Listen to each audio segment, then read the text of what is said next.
Welcome to our channel. Welcome to another one of our videos. We're going to be covering GME and the unusual activities. But first, let's cover our open positions and our closed positions. FUBU, I got put to stock, and MU, I got put to stock. So you'll see it in green because it's for April. And I still have AMD open and RIG, which is our oil stock option. Our open positions and covered calls, we have Affirm and we have Coinbase. 14th of April and 20 May respectively. Our premiums and profits for March is $10,183, and premiums and profits for April so far is $760 in the first week. And our net profit of closed positions is $23.91 for March. So let's talk about GameStop. As you can see, all the indices were up. Some were just slightly in the positive for Friday, and GameStop was down almost 1%.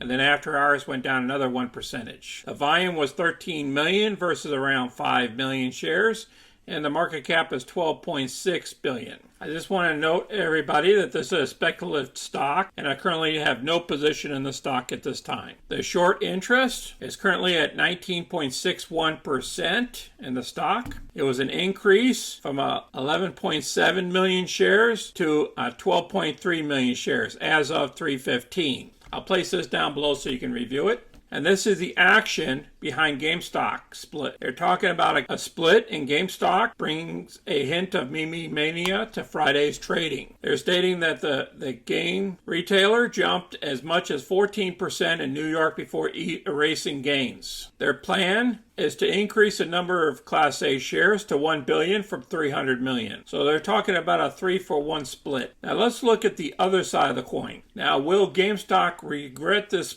upcoming stock split? Here are their key points. Investors were quick to embrace GameStop plan to split its stock, boosting the stock more than 20%. Today's good-looking split could lead up to a reverse split someday soon, erasing the market's goodwill in a hurry. They're stating that later on, GameStop will regret this move. Here's the plan. The active count is just 76 million shares in late January, so the company already had room to execute a 3-for-1 stock split without boosting the authorized share base. So they don't have to boost the authorized share base to get a 3-for-1 split. But apparently the company's taking advantage of this situation and increasing the authorized shares from 300 million to 1 billion, diluting the shares per price. The company has other plans in mind for the lifted share ceilings, such as issuing more stock as part of the executive compensation incentive plans. So what they're going to do is they're going to sneak in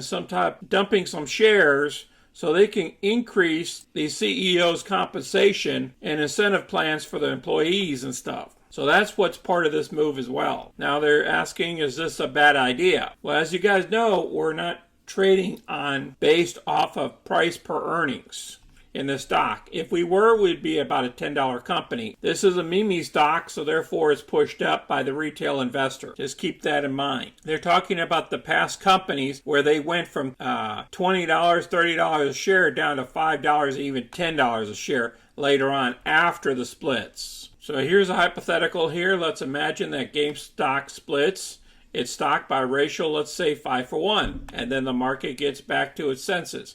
Once the market cap drops from 12.7 billion to 300 million, the split adjusted share price would plunge the stock below $1 a share. So therefore, because the stock drops below $1 a share, they will have to do a reverse split later on. So that's what they're talking about here. I'll place this article down below. It's a great read. Let's get on to the chart. As you can see here, you got the 50-day is in blue and the 200-day is in red. Now back here, when the stock was performing well, you seen the blue, right? And it kept going, it's above the 200-day. And that's where you want it to be. Well, in this case here, it's reverse, and that's why it went down. That they had the death cross here, and then the stock fell and went down here. Well, now the 50-day is trying to get back up, but it's not getting up quick enough. And we're in an overbought territory of 65 down here at the RSI, down here at the bottom. So until we see the 50-day get above the 200-day, I wouldn't be touching the stock going higher, in my opinion. I see her coming down some, so then the 50-day can catch up to the 200-day on a technical perspective. I appreciate everybody watching this quick video. I don't own this stock, and right now at this time, I'm definitely not buying into it. I just wanted to share with you and what was going on based off of the news on the stock split. If you have any comments or you want to add to